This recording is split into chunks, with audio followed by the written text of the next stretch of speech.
আসসালামু আলাইকুম সবাইকে। আশা করি সবাই অনেক ভালো আছেন। আলহামদুলিল্লাহ আমিও অনেক ভালো আছি। দুঃখিত, আজ প্রায় ২ সপ্তাহের ভেতরে কোনো নতুন এপিসোড আপলোড করতে না পারার জন্য।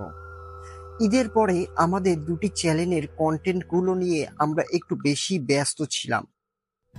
যাই হোক, সেসব কথায় না আসি। আমি সরাসরি ঘটনায় চলে যাচ্ছি। থাম্বনেল দেখেই আপনারা বুঝতে পেরেছেন কি ঘটনা আপনাদের শোনানো হবে। আজকের ঘটনাটা যিনি পাঠিয়েছেন তিনি আর কেউ নয়, আমাদের ভয়ের বারান্দার একজন মডারেটর, আমার আর সবার প্রিয় মোহাম্মদ আমিনুল ইসলাম। আপনারা হয়তো অনেকেই জানেন যে সে রাজশাহী বিশ্ববিদ্যালয়ের একজন ছাত্র। যাই হোক, আমিনুল লিখেছেন, আসসালামু আলাইকুম তরিকুল ভাই আর ভয়ের বারান্দার সকল শ্রোতাবৃন্দরা, সকলের প্রতি জানাই অগাধ শ্রদ্ধা এবং ভালোবাসা। আমি জানি আপনারা সবাই অনেক ভালো আছেন। বিশেষভাবে তরিকুল ভাইকে জানাই অসংখ্য ধন্যবাদ যে তিনি আমাকে ভয়ের বারান্দার একজন মডারেটর হিসেবে কাজ করার সুযোগ করে দিয়েছেন। এটা আমার ভয়ের বারান্দায় লেখা তৃতীয়তম ঘটনা। ঘটনাটা আমার নিজের নয়, এটা আমার বিশ্ববিদ্যালয়ের এক বড় ভাইয়ের কাছ থেকে আমি শুনেছি। তিনিও ভয়ের বারান্দার বেশ কয়েকটি এপিসোড শুনেছেন বলে আমাকে জানিয়েছেন। যখন শুনেছে যে আমি ভয়ের বারান্দার একজন মডারেটর হিসেবে নিয়োগ পেয়েছি, তখন তিনি এই ঘটনাটা আমার কাছে বলেন আর বলেছেন তরিকুল ভাই যেন নিজের মুখে ঘটনাটা সবার সাথে শেয়ার করে, কারণ তার মুখ থেকে বলা ঘটনাটা আরো জীবন্ত হয়ে উঠবে। এরকম আরো অনেক কিছুই আমিনুল ভাই লিখেছে, সেগুলো আমি স্কিপ করে যাচ্ছি। সরাসরি আমি মূল ঘটনায় আসছি। বলছে আমিনুল ভাই, সঙ্গত কারণে আমি আমার নাম ঠিকানাটা প্রকাশ করতে ইচ্ছা করছি না, তবে আমার বাসাটা রাজশাহীর কোনো একটা জায়গায়, এমন একটা জায়গা যেখান থেকে আমাদের পার্শ্ববর্তী দেশ ভারতে যেতে খুব একটা সময় লাগে না। এখন রাজশাহীবাসীরা আন্দাজ করুন আমার বাসাটা কোথায়। যাই হোক, যে ঘটনাটা আমি এবার আপনাদের কাছে বলছি, এই ঘটনাটা আমারই এক নিজের ভাইয়ের মুখ থেকে আমি শুনেছিলাম। ঘটনাটা আমাদের পার্শ্ববর্তী দেশ ইন্ডিয়ার কোনো একটা জায়গায় ঘটে গিয়েছিল। বলে রাখি, আমাদের রাজশাহীর এইদিকে ভারতের যে লোকজনগুলো থাকে তারা বেশিরভাগই মুসলিম। আর ঘটনাটা এরকমই একটা কবরস্থানকে কেন্দ্র করে।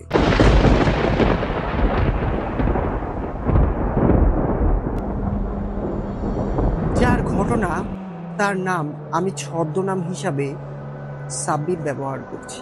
সাব্বির একজন কবরস্থানের দারোয়ান। এক কথায় সে শুধু দারোয়ান নয়, কবর খনন করা থেকে শুরু করে সবকিছুই তার নিজের করতে হয়। এমনকি রাতের বেলা সে গোরস্থানে তিনি নাইট ডিউটি করেন, যাতে কোনো লাশ, কোনো হিংস্র প্রাণী কিংবা চুরি হওয়ার হাত থেকে বেঁচে যায়। তবে আমি কবরস্থানে যে রক্ষণাবেক্ষণের দায়িত্ব পেয়েছি, এটা আমি আমার বাবার কাছ থেকে পেয়েছি। আমার বাবাও ছিলেন এই কবরস্থানেরই একজন রক্ষক। তিনিও আমার মতো কবর খোঁড়ার কাজ করতেন আর রাতের বেলা নাইট ডিউটি করতেন, যাতে হিংস্র প্রাণী অথবা চুরির হাত থেকে লাশগুলোকে সুরক্ষিত রাখা যেত। আমি প্রায় দৈর্ঘ্য 10 বছর ধরে একাই এই গোরস্থানটা পাহারা দিয়ে আসছি। বলে রাখি, আমাদের এই গোরস্থানটার আয়তন অনেক অনেক বড় ছিল, যার এই মাথা থেকে ওই মাথা যেতে প্রায় 55 সেকেন্ড থেকে 1 মিনিটের মতো সময় লাগত। যাই হোক, কবরস্থানটা এতটাই বড় ছিল যেটা চোখে না দেখালে বোঝাতে পারবো না। আর সেই কবরস্থানে অনেক অনেক পুরনো পুরনো কবরও ছিল। এবার আসছি মূল ঘটনায়। সালটা 1995 কি 96 এর দিকে হবে। আমাদের এলাকায় একটা নতুন লোক এসে জড়ো হয় আমাদের এখানে। মানুষের সাথে উঠা বসা করতে করতে আমার হঠাৎ করেই একটা অনাকাঙ্ক্ষিত মানুষের সাথে পরিচিত হয়ে যায়। সে আমার সাথে খুব ভালোই সময় কাটাতো। আস্তে আস্তে আমাদের সম্পর্কটা অনেক অনেক কাছে চলে এলো। আমরা একে অপরের প্রায় এক রকমের বেস্ট ফ্রেন্ড হয়ে গিয়েছিলাম। আমার কথা সবকিছু ওকে বলতাম আর ওর কথা সব এসে আমাকে বলতো। মাঝে মাঝে সে আমার সাথে কবরস্থানের নাইট ডিউটিও করতো। আমি ডিউটি করতাম আর সে আমার থাকার রুমে বসে থাকতো। কখনো আমরা দুজনে একসাথেই পুরো কবরস্থানটাকে ঘুরে দেখতাম। কথায় কথায় আমি তার কাছে জানতে পেরেছিলাম তার ফ্যামিলিতে কেউ নেই। সে শুধু একাই। তার কোনো বউ নেই, বাচ্চা নেই, মা বাবা কেউ নেই। অনেক দূর সম্পর্কে তার চাচারা ছিল, কিন্তু কোনো এক অজ্ঞাত কারণের জন্য সে তার চাচাদের সাথে সম্পর্ক রাখেনি। আমি জানি না তার এই সম্পর্ক না রাখার কারণ কি। কারণ সে কোনোদিনও আমাকে বলেনি আসলে তার চাচাদের সাথে তার কি নিয়ে কথা কাটাকাটি কিংবা অন্য কোনো ঝামেলা হয়েছে। আমাদের বন্ধুত্বর প্রায় ২ বছর কেটে গিয়েছে। আমরা একে অপরের সাথে খুব ভালোভাবেই সময় কাটাতাম। জানি না হঠাৎ করেই সে আমাকে এমন একটা কথা বলে বসলো, এই কথাটা এর আগে ওর মুখ থেকে আমি কোনো দিনও শুনিনি। কথাটা আমাদের ভেতরে উঠে এলো ঠিক এইরকম ভাবে যে সেদিন আমাদের এলাকার একটা ছোট্ট বাচ্চাকে জিনে আসর করেছিল। আর কথায় কথায় সে আমাকে বলেই ফেললো যে আমার সাথে থাকা আমার বন্ধু সাব্বির সে কালো জাদু করে। এই কথাটা শুনে আমি বেশ চমকে উঠলাম। আমাদের প্রায় ২ বছর সম্পর্ক হয়ে গিয়েছে। আমাদের বন্ধুত্বটা এতটাই গভীর যে সে নিজে এসে আমার সাথে রাতের বেলা থাকত। একসাথে কবরস্থান আমরা দুজনে পাহারা দিতাম। অনেক সময় সে আমার সাথে কবর খোঁড়ারও কাজ করত, কিন্তু এতদিনেও সে এরকম কোনো কিছুই আমাকে জানায়। এই কথাটা শুনে আমি প্রথমে একটু আশ্চর্য হয়ে গিয়েছিলাম। যাই হোক, এভাবেই প্রায় ৩টি দিন কেটে যায়।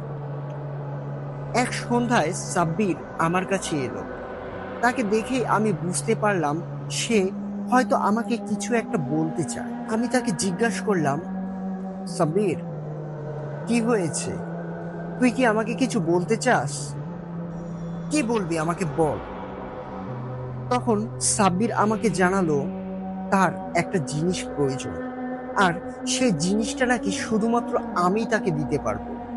আমি আবারও সাব্বিরকে বললাম, তোর যে জিনিস দরকার সেটা আমি অবশ্যই দিব, যদি এটা আমার সাধ্যের ভেতরে থাকে। তখন সাব্বির নির্দ্বিধায় আমাকে বলল তার একটা লাশ দরকার। সেই লাশটা যেন তেন লাশ হলে চলবে না, একটা যুবক ছেলের লাশ হতে হবে। আর সেই লাশটা কবরে দাফন করার প্রায় ঘন্টা ৫ থেকে ৬ ভেতরেই তার দরকার। কারণ লাশটা যদি পচে যায় কিংবা পচন ধরে তাহলে সেই লাশ দিয়ে কোনো কাজে আসবে না। আমি তার এই কথাটা শুনে যেন আকাশ থেকে পড়লাম। আমি সাথে সাথেই সাব্বিরকে না করে দিলাম যে এরকম কোনো কিছুই আমি করতে পারবো না। কিন্তু সাব্বির আমাকে বিভিন্ন রকম কথার জালে ফাঁসিয়ে নিল। এক পর্যায়ে সে আমাকে টাকাও দিতে চাইল। প্রথম লাশের জন্য সে আমাকে ৫,০০০ টাকা দিতে চেয়েছিল। আমি ৫,০০০ টাকার জন্য তার কাছে একটা লাশ দেওয়ার প্রতিশ্রুতি করেছিলাম। ঠিক এই কথা দেওয়ার ২ দিনের মাথায় রাত ৮টা কি ৮:৩০টার দিকে আমাদের গোরস্থানে একটা লাশ দাফন করা হয়। আর সেটি ছিল একটা যুবক ছেলের লাশ, যার বয়স ২৫ কি ২৭ বছরের মতো হবে। আর সেই ছেলেটির মৃত্যুর কারণ ছিল গলায় ফাঁস দেওয়া, অর্থাৎ সে গলায় ফাঁস দিয়ে মারা গিয়েছিল। লাশটা দাফন কাফন শেষ করে, তার সব কাজকর্ম শেষ করে আমার মাথার ভেতরে সাব্বিরের বলা সেই কথাটা কানে বাজতে লাগলো। মনে মনে ভাবলাম আজকের এই লাশটা কেননা আমি সাব্বিরের কাছে বিক্রি করে দেই। যেই ভাবা সেই কাজ।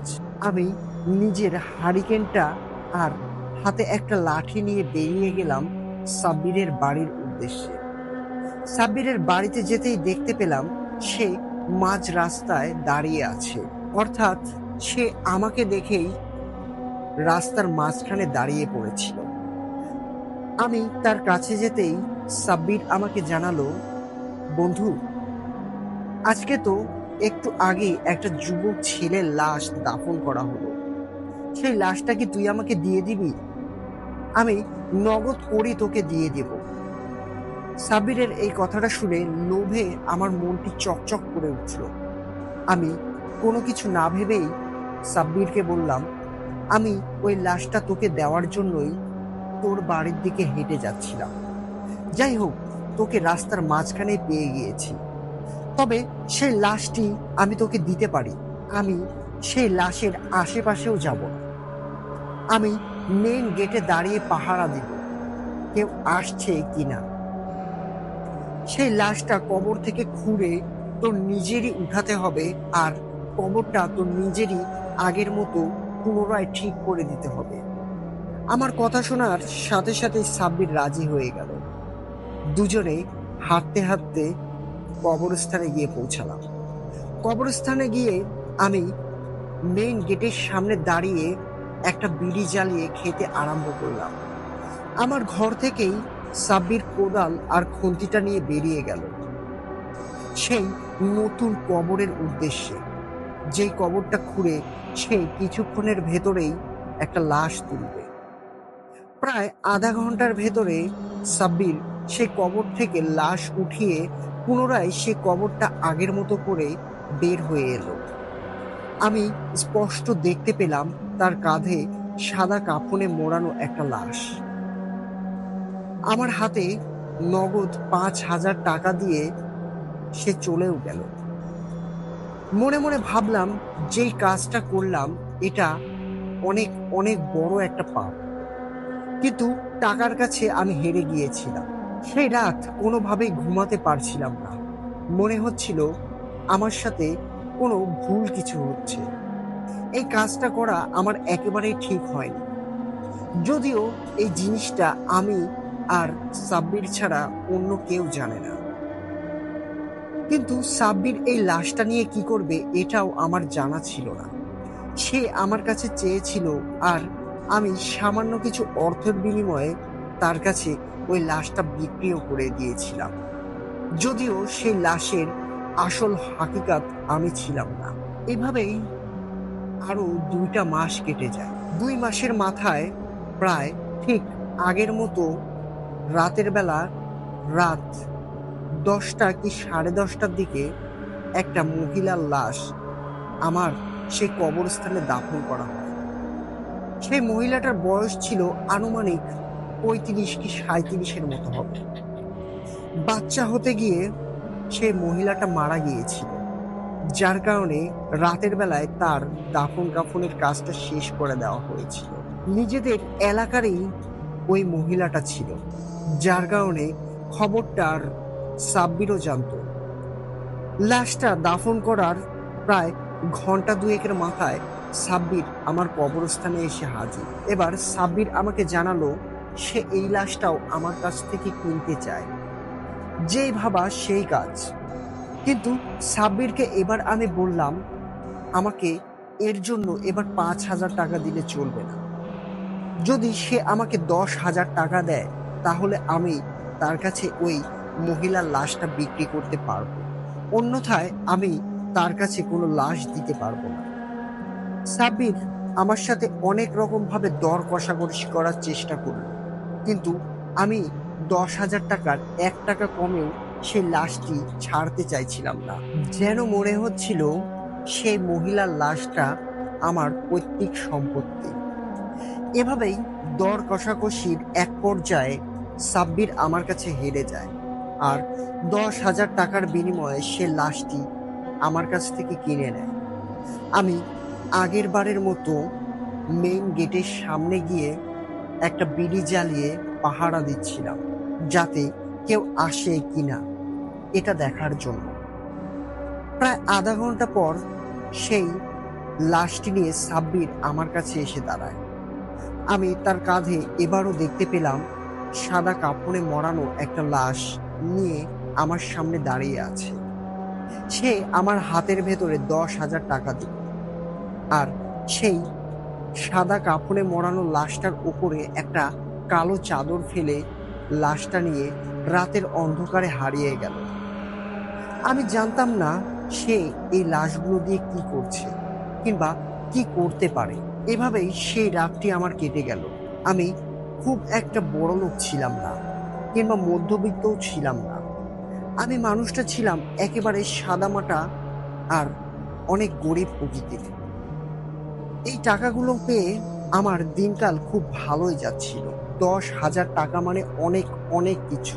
রাতারাতি আমার এরকম টাকা পয়সা দেখে আমার পরিবারের লোকজন একটু একটু করে সন্দেহ করা শুরু করলো, কিন্তু আমার মুখের ওপরে কেউ কিছু বলতে পারলো না। আমার বাবা আমাকে যখনই জিজ্ঞাসা করেছিল, আমি তাকে বলেছিলাম আমি আর সাব্বির মিলে একটা নতুন ব্যবসা শুরু করেছি, আর সে ব্যবসা থেকে এত টাকা লাভ বের হচ্ছে। কিন্তু আমার বাবা কোনো অবস্থাতেই বিশ্বাস করতে চাইছিলেন না যে আমি আর রফিক কোনো একটা ব্যবসা শুরু করেছি। কারণ যে কোনো ব্যবসাতে এত পরিমাণের টাকা লাভ হওয়ার সম্ভাবনা সে সময় খুব খুব কম ছিল। এভাবেই 2টা দিন কেটে যায়। তৃতীয় দিনের দিন রাতের বেলা আমি খাওয়া দাওয়া শেষ করে প্রায় রাত 2টা কি 2:30টার দিকে নিজের ঘরে গিয়ে শোয়ার জন্য প্রস্তুতি নিচ্ছিলাম। বলে রাখি, আমি যে জায়গাতে শুতে গিয়েছিলাম সেটা ছিল গোরস্থানের একেবারে মাঝামাঝি অংশে।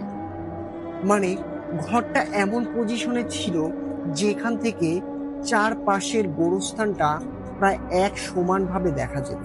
আমি নিজের ঘরে যখনই শুয়ে পড়লাম, হঠাৎ করেই আমি নিজের কানে একটা অদ্ভুত আওয়াজ অনুভব করলাম। একটা নারী কণ্ঠে অনেক জোরে জোরে চিৎকার করে কাঁদছে, যেই আওয়াজটা অনেক অনেক দূর থেকে ভেসে আসছিল। আমার এত বছরের গোরস্থান পাহারা দেওয়ার অভিজ্ঞতায় এই প্রথম আমি এরকম কিছু আজকে শুনতে পেলাম। বিষয়টা আমি খুব একটা আমলে নিলাম না, কারণ এরকম অনেক কিছুই ঘটতে পারে। এগুলোতে কান দিলে আমার চলবে না, কারণ আমি এই গোরস্থানের রক্ষক। কিন্তু নিজের মানবিকতার কাছে হেরে গিয়েছিলাম, যার কারণে কখন যে রক্ষক থেকে ভক্ষক হয়ে গিয়েছিলাম এটা বুঝতেই পারিনি। আমি রাতের বেলা শুয়ে পড়লাম। রাত কয়টা হবে আমার সঠিক জানা নেই। আমি স্বপ্নে দেখতে পেলাম যেই মহিলাটার লাশ সাব্বির সেদিনকে কবর থেকে তুলে নিয়ে গিয়েছিল, সেই মহিলাটা অনেক দূর থেকে আমার দিকে এগিয়ে আসছে। তার চেহারাটা এত পরিমাণে ভয়ঙ্কর যেটা আমি আপনাকে ভাষায় বলে বোঝাতে পারবো না। তার চোখগুলো অনেক বড় বড় কালচে বর্ণের হয়েছিল, ঠোঁটগুলো কুচকুচে কালো হয়ে গিয়েছিল, পুরো চেহারাটা কেমন একটা ফ্যাকাশে সাদার ভাব নিয়েছিল, চুলগুলো উস্কো খুস্কো বাতাসে উড়ছিল। এটা দেখে আমার প্রথম দিকে প্রচন্ড ভয় লাগে। সে মহিলাটা আমার কাছে এসে যা বলল, এটা শুনে আমি প্রচন্ড ভয় পেয়ে গেলাম। সে একেবারে আমার কানের কাছে মুখ নিয়ে এসে বলল, তুই অনেক খারাপ কিছু করে ফেলেছিস।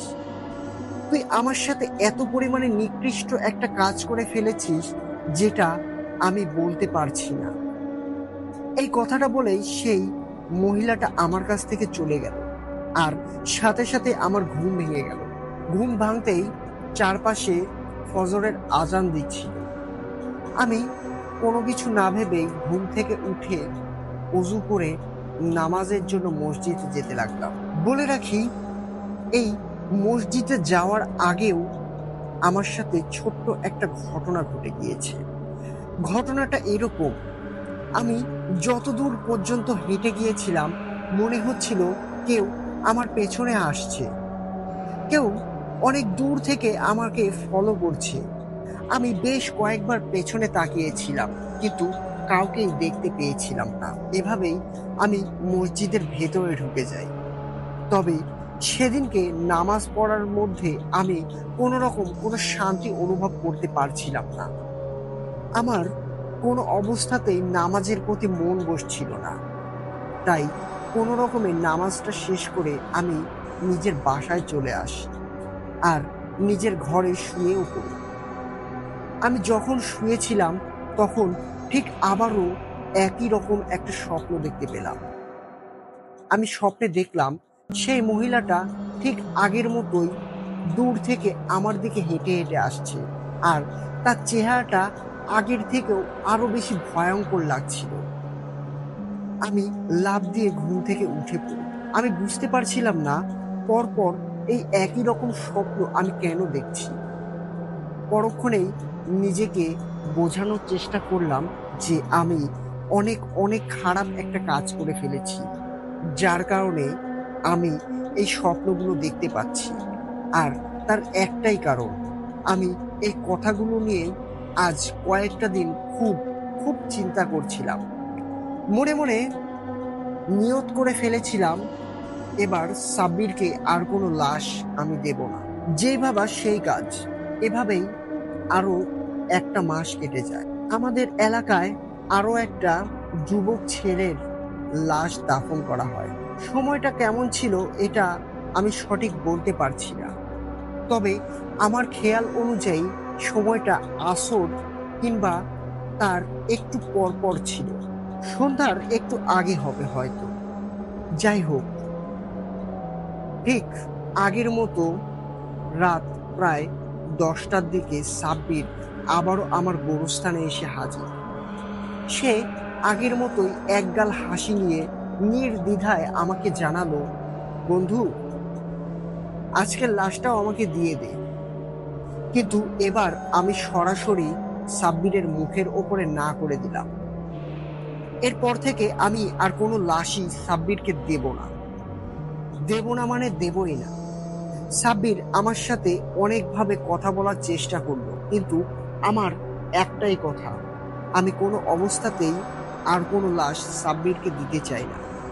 কারণ ওই মহিলার লাশটা দেওয়ার পর থেকে আজকের দিন পর্যন্ত প্রতিদিনই ওই একই রকম স্বপ্ন আমি দেখতে পাই।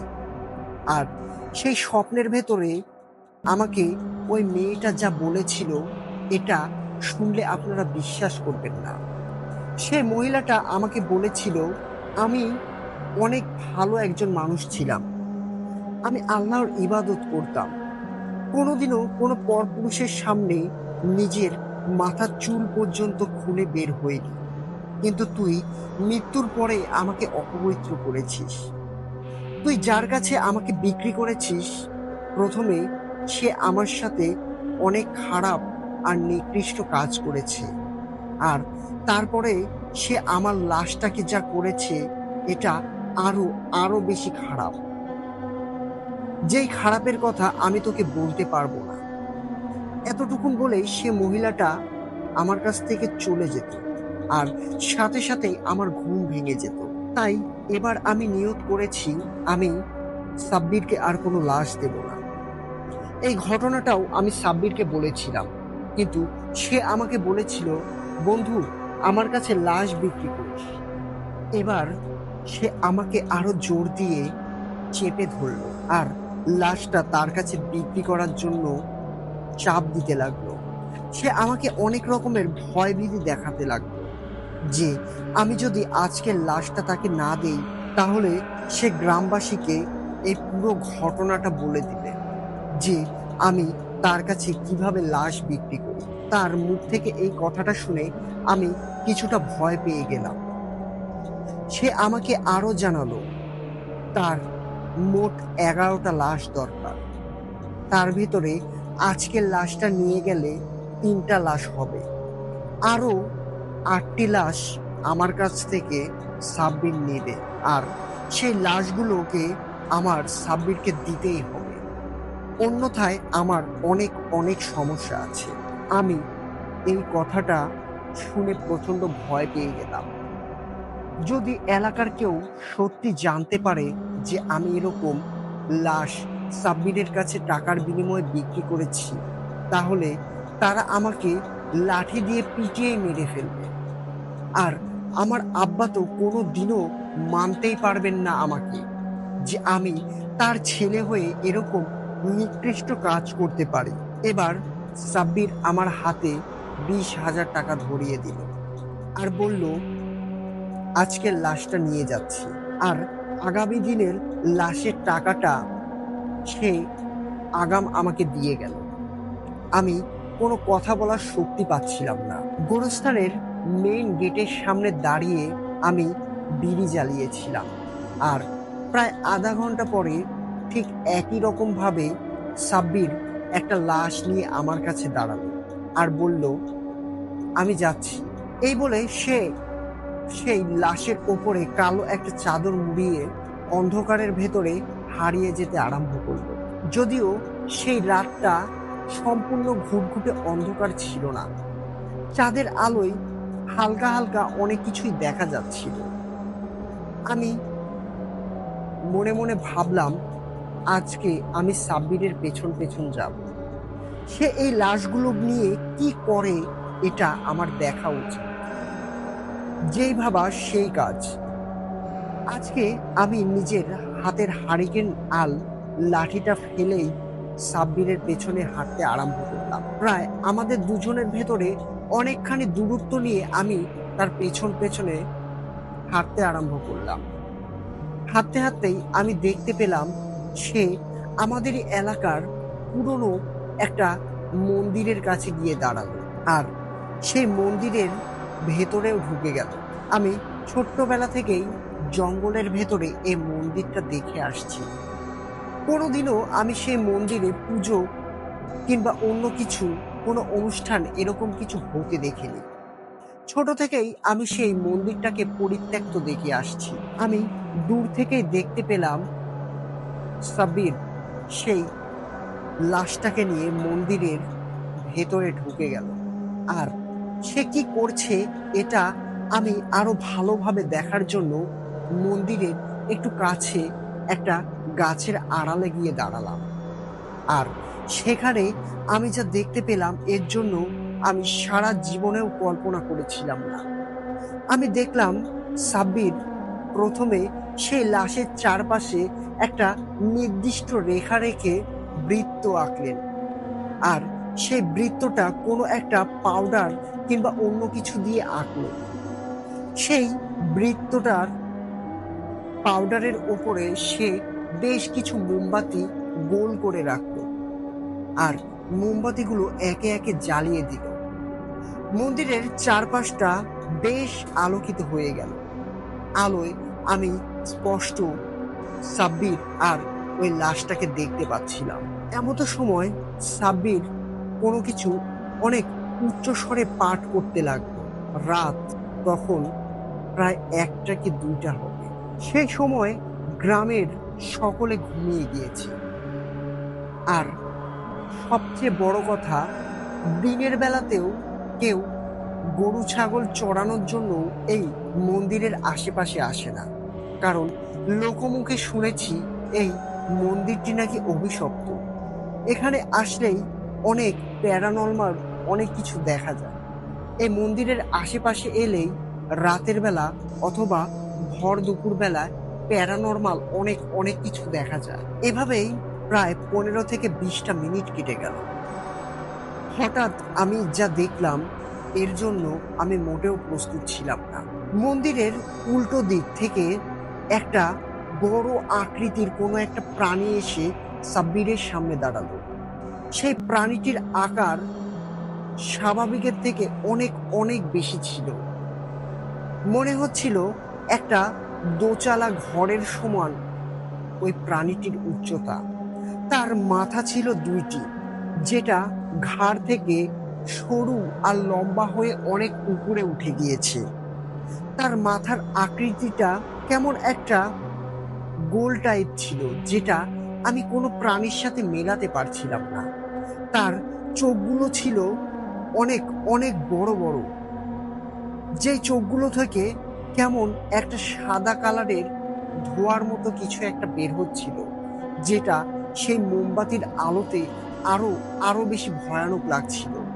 তার চকচকে সেই দাঁতগুলো মোমবাতির আলোতে যেন ঝিকমিক করছিল। পুরো শরীর কুচকুচে কালো, দুই পায়ের ওপরে ভর দিয়ে দাঁড়িয়ে আছে, আর তার সামনের হাত দুটো মানুষের মতোই ছিল। এই জিনিসটা দেখে আমি প্রচন্ড ভয় পেয়ে যাই।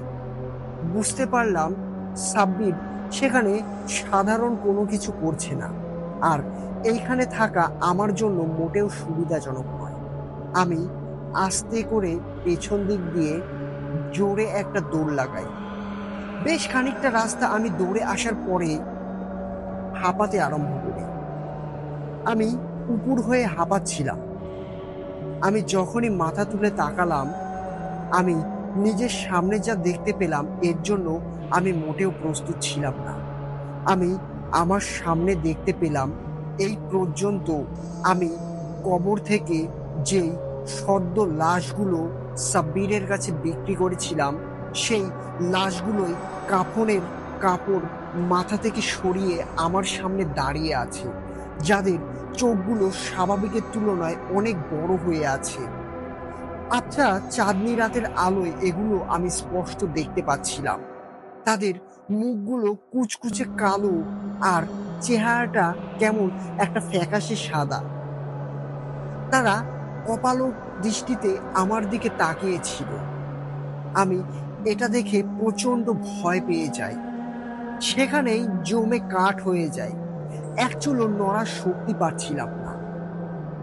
এভাবে কতক্ষণ দাঁড়িয়েছিলাম জানি না, কিন্তু সেই জিনিসগুলো একেবারে আমার সামনে দাঁড়িয়ে আছে। আমার থেকে 2 থেকে 3 হাত দূরত্ব ছিল তাদের। আমি সেখান থেকে নিজে সর্বস্ব শক্তি দিয়ে এক দৌড় লাগাই। আমি দৌড়াতে লাগলাম।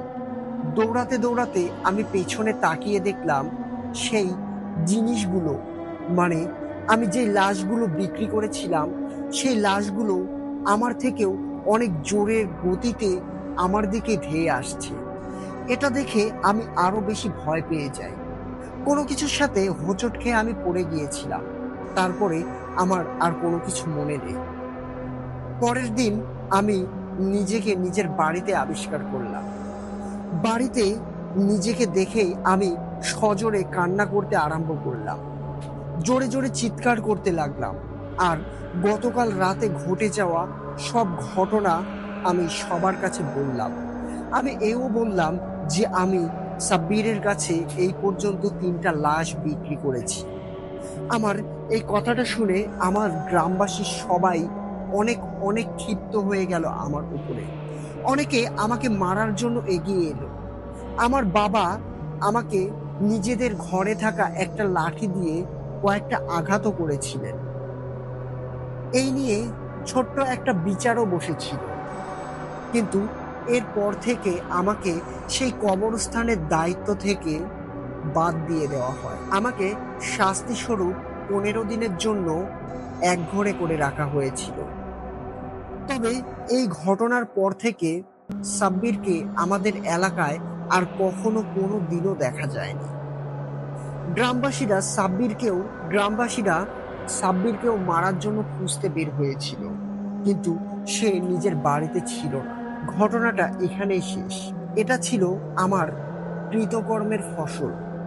আমি যেমনটা করেছি, আমার কপালে এই দুনিয়াতেই আল্লাহ সেই শাস্তিটি লিখে রেখেছিলেন। তবে আমি শিওর ছিলাম যে সাব্বির ওই লাশগুলোকে নিয়ে অনেক অনেক খারাপ কিছু করেছিল। ওই ঘটনার পর থেকে আমি 5 ওয়াক্ত নামাজ পড়া শুরু করি। যদিও আমি নামাজ পড়তাম, কিন্তু এই ঘটনার পর থেকে আমি কোনোদিনও 1 ওয়াক্ত নামাজ ছাড়তে চাইনি। হয়তো নিজের জীবনে কিছু নামাজ ছুটে গিয়েছে, তবে সেটা আমার ইচ্ছাকৃত ছিল না। আমি ওই ঘটনার পর থেকে একজন নেক আর সাফ দিলের মানুষ হওয়ার চেষ্টা করেছিলাম। আমার শাস্তি শেষে গ্রামবাসীরাও আমাকে সহায়তা করেছিল, যার কারণে আমি নিজের ভুলটা বুঝতে পেরেছিলাম। এটা চিরন্তন বাস্তব সত্য একটা ঘটনা। এই বলেই আমিনুল ভাই তার লেখাটি শেষ করেছে। তিনি আমাকে বলেছেন তার কাছে আরো কয়েকটা ঘটনা তিনি কালেক্ট করেছেন, যেটা তিনি সময় করে আমার কাছে লিখে পাঠাবেন। ধন্যবাদ মডারেটর মোহাম্মদ আমিনুল ইসলামকে, অনেক সুন্দর করে আমার কাছে এই ঘটনাটা লিখে পাঠিয়েছে। ঘটনাটা আমার কাছে অনেক অনেক ভালো লেগেছে। জানি না আপনাদের কাছে কেমন লেগেছে, ঘটনাটা কেমন লাগলো এটা আপনারা আমার কাছে কমেন্ট করে অবশ্যই জানাবেন। কমেন্টের কথায় মনে হলো গত ভিডিওগুলোতে আপনাদের করা কিছু কমেন্ট পড়ে আসি। কমেন্ট করেছেন আমাদেরকে মাহুয়া বারুয়া। তিনি লিখেছেন, এই ঘটনাটা আমি আমার বাবার মুখেও শুনেছি। কমেন্ট করেছেন আমাদের হামিম। আমাদেরকে কমেন্ট করেছেন ব্রেকআপ জিন্দেগি, লিখেছেন নাইস। রাজু, মিঠুন সরকার সহ আরো অনেকেই। ধন্যবাদ আপনাদের মতামত জানানোর জন্য। এবার আমি আপনাদের জন্য ভেবেছি আর বেশি অপেক্ষা করতে হবে না আপনাদের। আমরা প্রতি 3 দিন পর পর আপনাদের জন্য কোনো না কোনো ঘটনা নিয়ে আমাদের এই ভয়ের বারান্দা চ্যানেলে অবশ্যই ফিরে আসব। তাই আমাদের এই চ্যানেলটি সাবস্ক্রাইব করে নোটিফিকেশনটা অন করে রাখবেন, যাতে ভিডিও আপলোডের সাথে সাথেই আপনার কাছে নোটিফিকেশন চলে যায়। প্রতি 3 দিন অন্তর অন্তর আমরা আপনাদের জন্য নতুন নতুন এপিসোড নিয়ে আসব। এর জন্য আপনাদের বিশেষ সাহায্যর দরকার। আপনারা বেশি বেশি করে আমার কাছে ঘটনা লিখে পাঠান। আপনারা যত বেশি ঘটনা আমার কাছে লিখে পাঠাবেন, আমি ঠিক তত বেশি ঘটনা আপনাদের কাছে উপস্থাপনা করতে পারব। আমাদের কাছে ঘটনা পাঠাতে হলে ডেসক্রিপশন বক্সে দেওয়া ইমেল অ্যাড্রেসে আমার কাছে ঘটনা লিখে পাঠান। torikul01752@gmail.com লিখে পাঠিয়ে দিন আপনার সাথে ঘটে যাওয়া কিংবা আপনার জানা শোনা ভয়ঙ্কর সব ঘটনা। আমি এর আগেও আপনাদের জানিয়েছি, কুরবানির ঈদ নিয়ে আমরা আপনাদের জন্য অনেক কিছু ভেবে রেখেছি। তাই আমরা সিদ্ধান্ত নিয়েছি শুধু আমাদের নাটোর জেলার ভেতরেই আমরা ঘুরে বেড়াবো আর বিভিন্ন জায়গায় থেকে আপনাদের জন্য ঘটনা কালেক্ট করব। এবারের ঈদ স্পেশাল এপিসোডটা আমরা শুধু আমাদের রাজশাহী নাটোর নিয়ে কথা বলতে চাই। তাই আমাদের 4টি টিম অলরেডি বের হয়ে গিয়েছে। আমরা নাটোর শহরের বিভিন্ন এলাকা থেকে বিভিন্ন রকমের ঘটনা কালেক্ট করছি। তাই আপনি নাটোরবাসী হয়ে থাকলে আমাদেরকে সরাসরি মেসেজ করে বলে দিন যে আমরা কোথায় এসে আপনার সাথে দেখা করতে পারব, কোথায় থেকে আপনার ঘটনাগুলো আমরা কালেক্ট করতে পারব। এর জন্য ডেসক্রিপশন বক্সে দেওয়া আমার রিয়েল অফিসিয়াল ফেসবুক আইডিতে আপনারা মেসেজ আমাকে জানিয়ে দিন। আজকের এপিসোডটা এখানেই শেষ করছি।